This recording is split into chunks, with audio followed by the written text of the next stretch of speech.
Baiklah, sekarang kita akan masuki pada bab berikutnya, yaitu pembahasan tentang fiil dan perubahannya. Di dalam pembahasan tentang fiil dan perubahannya ini, kita perlu memperhatikan perubahan fiil baik di awal maupun di akhir. Namun sebelum kita membahas lebih lengkap, maka kita mulai dulu pembahasan tentang fiil madhi.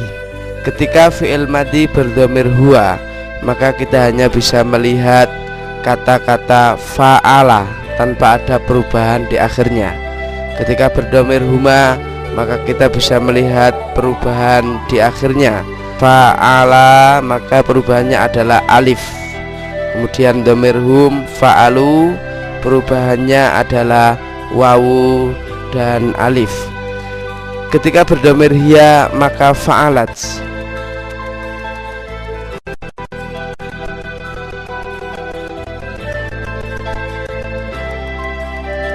Berdhamir huma adalah fa'alata, berdhamir hunna fa'alna, berdhamir anta fa'alta, berdhamir antuma fa'altuma, berdhamir antum fa'altum, berdhamir anti fa'alti, berdhamir antuma fa'altuma, berdhamir antunna fa'altunna, dan berdhamir ana fa'altu, berdhamir nahnu fa'alna. Jadi kita bisa melihat bahwa perubahan fi'il madhi itu adalah dimulai setelah dhamir huwa hingga dhamir nahnu. Namun demikian, di dalam fi'il madhi itu ada 4 hal yang sama, yakni ketika fi'il madhi itu berdhamir hiya, kemudian berdhamir anta, dan berdhamir anti, serta berdhamir ana. Keempat dhamir itu ketika kita melihat fi'il madhinya adalah sama-sama diakhiri dengan ta prau, yang pada hakikatnya cara membacanya dibaca bermacam-macam. Ketika dhamir hiya dibaca fa'alat, yaitu tak peraunya dibaca sukun. Ketika berdhamir anta dibaca fa'alta, tak peraunya berharokat fathah. Ketika berdhamir anti dibaca fa'alti, tak peraunya berharokat kasro. Dan ketika dhamir ana dibaca fa'altu, tak peraunya dibaca doma. Keempat hal itu harus diperhatikan masing-masing sehingga tidak salah dalam membaca fi'il madhi yang diakhiri dengan ta prau. Kita akan membahas tentang perubahan fi'il mudhari', di mana perubahan fi'il mudhari' itu adalah fi'il yang diawali dengan anita, yaitu diawali dengan ya, diawali dengan ta, diawali dengan hamzah atau alif, dan diawali dengan nun. Sekarang kita mulai dari dhamir huwa. Artinya fi'il mudhari' berdhamir huwa itu hanya bacaannya yaf'ulu, hanya mendapat tambahan kata ya. Kemudian dhamir huwa menjadi yaf'ulani atau yaf'ula, mendapat tambahan ya akhiran alif nun atau alif saja. Kemudian dhamir hum menjadi yaf'uluna atau yaf'ulu, yaitu mendapat awalan ya akhiran wawu nun dan wawu alif.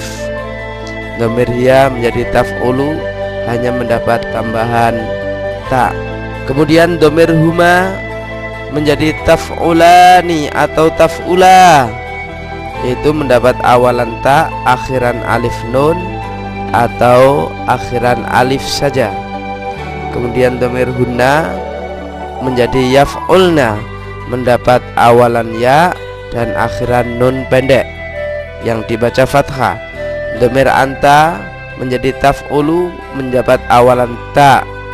Kemudian antuma menjadi taf'ulani atau taf'ula, yaitu mendapat awalan ta akhiran alif nun atau alif.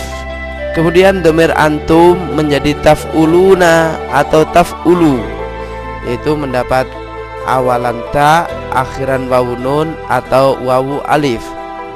Kemudian anti menjadi taf'ulina atau taf'uli, mendapat awalan ta, akhiran ya nun atau ya saja. Kemudian domir antuma mendapat awala menjadi taf'ulani atau taf'ula, mendapat awalan ta, akhiran alif nun atau alif. Kemudian domir antunna menjadi taf'ulna, mendapat awalan ta dan akhiran nun fathah. Kemudian domir ana maka menjadi af'ulu, yaitu hanya mendapat awalan alif atau hamzah. Kemudian yang terakhir adalah domir nahnu, mendapat awalan nun maka menjadi naf'ulu, mendapat awalan nun saja. Dari hal-hal di atas ada dua hal yang sama, yaitu ketika fi'il mudhari' berdomir hiya dan berdomir anta, di mana bacaannya adalah sama-sama dibaca taf'ulu. Maka untuk membedakan perlu kita kaji dalam bahasan tersendiri, kapan taf'ulu itu berdomir hiya dan kapan taf'ulu itu berdomir anta.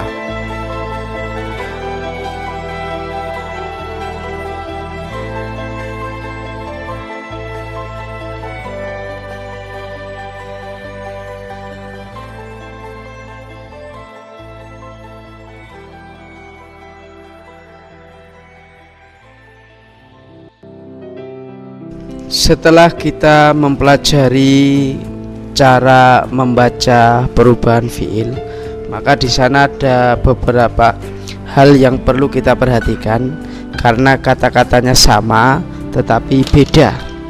Seperti kata yang berakhiran tak prau adalah bisa dibaca, atau seperti kata yang fiil madhi yang berakhiran tak prau adalah bisa dibaca menjadi 4 macam: fa'alat, fa'alta, fa'alti, fa'altu. Yang pertama dibaca fa'alat dengan status domir hiya apabila didahului atau bertemu dengan tak bulat dan kawan-kawan. Adapun tak bulat dan kawan-kawan adalah hiya, ha, hadhihi, alifta, allati dan tilka. Kemudian yang kedua, kata yang berakhiran tak prau dibaca fa'alta, tak praunya di fathah apabila didahului oleh huruf anta atau ka. Kemudian yang ketiga dibaca fa'alti apabila didahului oleh anti atau ki. Dan yang keempat dibaca fa'altu apabila didahului oleh ana atau ini, sehingga tak praunya harus dibaca dhamma. Yang berikutnya yang perlu kita perhatikan adalah pada fi'il mudhari', di mana ada dua kata yang sama tetapi berbeda domirnya, yaitu kata taf'ulu. Kata ini yang pertama bisa diklaim sebagai kata yang berdomir hiya apabila bertemu atau didahului isim yang ada tak bulat dan kawan-kawan. Kemudian kata taf'ulu bisa kita klaim sebagai fi'il yang berdomir anta apabila didahului oleh kata anta atau ka.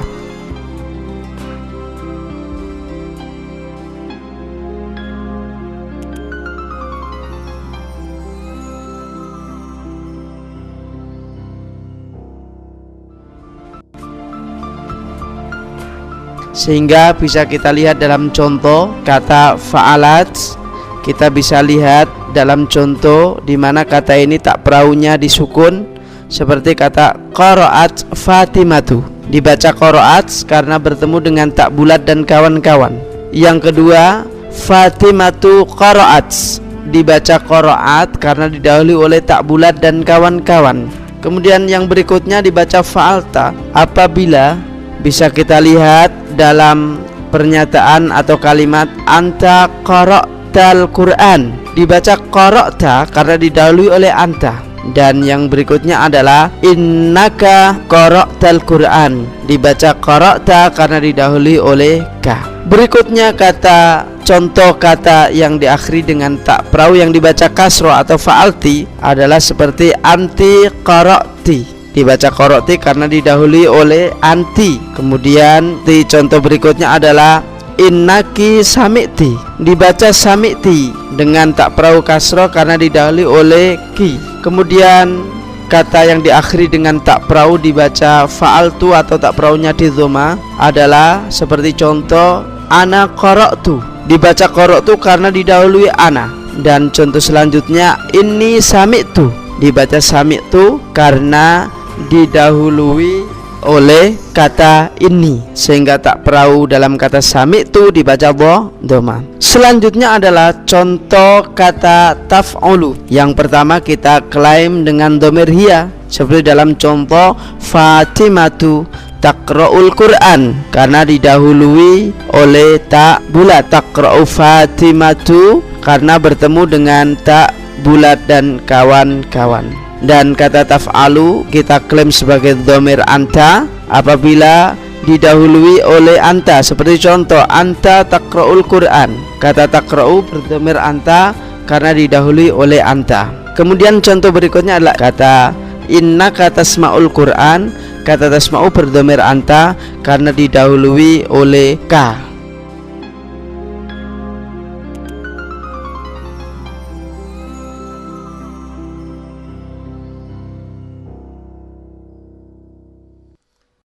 Baiklah, sekarang kita akan masuki pada fase macam-macam rumus fi'il.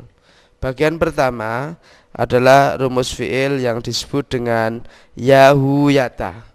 Maksud daripada rumus ini adalah apabila ada fi'il mudhari' yang berdhamir huwa, biasa ditampilkan dengan fa'ala atau yaf'ulu, atau dimulai dengan, kalau fi'il mudhari' dimulai dengan huruf ya saja dan tidak ada akhirannya apa-apa, bertemu dengan kata atau isim yang bukan tak bulat dan kawan-kawan, maka dibaca rofa. Dan bila bertemu isim lagi yang mana isim tersebut tidak sifat, maka dibaca nasab. Dan cara menentukan sifat atau tidak, kita harus bisa membedakan dan menebak ciri-ciri sifat sebagaimana dalam pelajaran yang lalu. Kemudian isim berdhamir huwa apabila bertemu dengan tak bulat maka harus dibaca nasab. Misalkan bertemu isim lagi, langsung saja dibaca nasab. Untuk lebih jelasnya kita perlu memperhatikan contoh rumus yahu, yaitu sebagaimana kata qara'a atau yaqra'u. Muhammadun al-Qur'ana. Kata qara'a yaqra'u adalah fi'il berdhamir huwa karena hanya 3 huruf atau hanya dimulai dengan ya pada fi'il mudhari'. Sedangkan kata Muhammadun adalah isim atau kata yang tidak terdiri dari tak bulat dan kawan-kawan, terletak sesudah fi'il berdhamir huwa maka dibaca rofa. Sedangkan Al-Qur'ana dibaca nasab adalah karena tidak sifat. Yang berikutnya adalah kataba yaktubu aliyun ar-risalata. Kata kataba yaktubu adalah fi'il yang berdhamir huwa. Aliyun dibaca rofa karena bukan merupakan tak bulat dan kawan-kawan yang terletak sudah fi'il berdhamir huwa. Sedangkan ar-risalata adalah karena tidak sifat maka harus dibaca nasab. Berikutnya adalah contoh dari yata, sebagaimana dalam kalimat qara'a yaqra'u adalah fi'il berdhamir huwa, ketemu tak bulat maka dibaca nasab, ketemu isim lagi dibaca nasab. Dan contoh lengkapnya adalah sebagai berikut. Seperti dalam contoh yata adalah qara'a atau yaqra'u ar-risalata jalisan. di mana kata qara'a yaqra'u adalah fi'il berdhamir huwa karena tidak mendapat akhiran apa-apa ketika fi'il madhi dan mudhari'nya hanya mendapat awalan ya. Ar-risalata adalah dibaca nasab karena fi'il berdhamir huwa ketemu dengan tak bulat dan kawan-kawan. Sementara kata jalisan adalah dibaca nasab karena dia tidak Sekarang sifat. Kita masuki rumus fi'il berikutnya yaitu tatu taha. Yang dimaksud dengan rumus ini adalah fi'il berdhamir hiya, di mana fi'il berdhamir hiya itu pada fi'il madhi adalah diakhiri dengan tak perahu berharokat sukun, dan pada fi'il mudhari' diawali dengan tak perahu saja. Bila fi'il berdhamir hiya bertemu dengan tak bulat maka dibaca rofa, dan bila bertemu isim lagi maka yang tidak sifat maka dibaca nasab. Kemudian fi'il berdhamir hiya yang pada fi'il mudhari' ini adalah bisa, atau yang dimaksud dengan rumus tatu taha artinya adalah fi'il yang diakhiri tak perahu atau diawali tak perahu bertemu dengan tak bulat dibaca rofa, dan bertemu tidak tak bulat dan kawan-kawan maka dibaca nasab. Seperti dalam contoh qaraat atau taqra'u Fatimatu Al-Qur'ana. Kata qaraat dalam hal ini adalah dibaca atau merupakan fi'il yang diakhiri atau diawali tak perahu. Sedangkan Fatimatu adalah dibaca rofa karena tak perahu bertemu dengan tak bulat. Sedangkan Al-Qur'ana adalah isim yang bukan sifat. Berikutnya untuk contoh adalah katabat taktubu al-mar'atu ar-risalata. Kata katabat dan kata taktubu adalah fi'il yang diakhiri tak perahu atau diawali tak perahu. Bertemu dengan al-mar'atu dibaca rofa karena fi'il yang diakhiri atau diawali tak perahu bertemu dengan tak bulat. Ar-risalata dibaca nasab karena merupakan isim yang bukan sifat. Sementara untuk contoh qaraat itu bisa dibaca qara'tu, qara'ti, qara'ta. Al-Qur'ana atau taqra'u Al-Qur'ana adalah fi'il yang diakhiri atau diawali tak perahu bertemu tidak tak bulat dan kawan-kawan maka dibaca nasab, atau bisa disebut dengan rumus taha, dan bertemu isim lagi maka dibaca nasab, yaitu qaraat, qara'tu, qara'ti, qara'ta, taqra'u al-Qur'ana jalisan. Kata jalisan dibaca nasab karena bukan sifat. Sekarang gilirannya kita akan membahas rumus fi'il yang ketiga, yaitu biasa disebut dengan rumus dun hu yasab. Yang dimaksud dengan rumus ini adalah fi'il yang berdhamir selain huwa hiya bertemu dengan isim maka isim itu langsung dibaca nasab.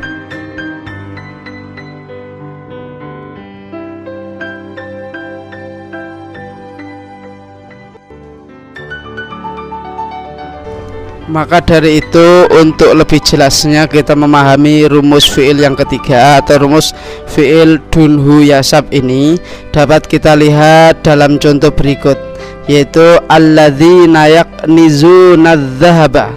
Kalimat yaknizun adalah fi'il yang berdhamir selain huwa karena di sana mengandung dhamir hum.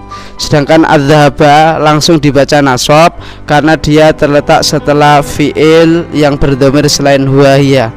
Contoh yang kedua adalah alladzina yashtaruna dhalalata.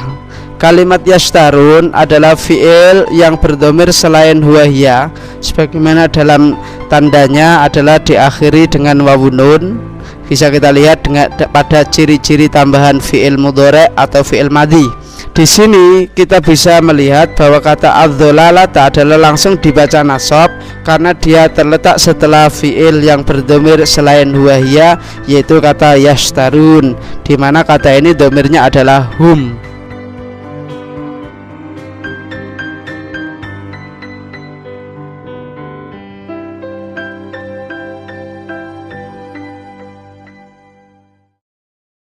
Kami berharap kepada para pembaca buku ini hendaknya mencermati contoh-contoh yang ada sebagai latihan, karena dalam buku itu telah banyak dipenuhi contoh dan mungkin tidak banyak dituliskan dalam CD, tetapi di dalam contoh itu banyak sekali perlu dipelajari dan insya Allah sebagai bekal awal kita untuk memahami teks-teks Arab atau kitab gundul yang sesungguhnya. Demikian yang bisa saya sampaikan, kurang dan lebihnya tegur sapa selalu dan koreksi selalu kami dambakan dan kami nantikan demi perbaikan dan kemajuan kita bersama.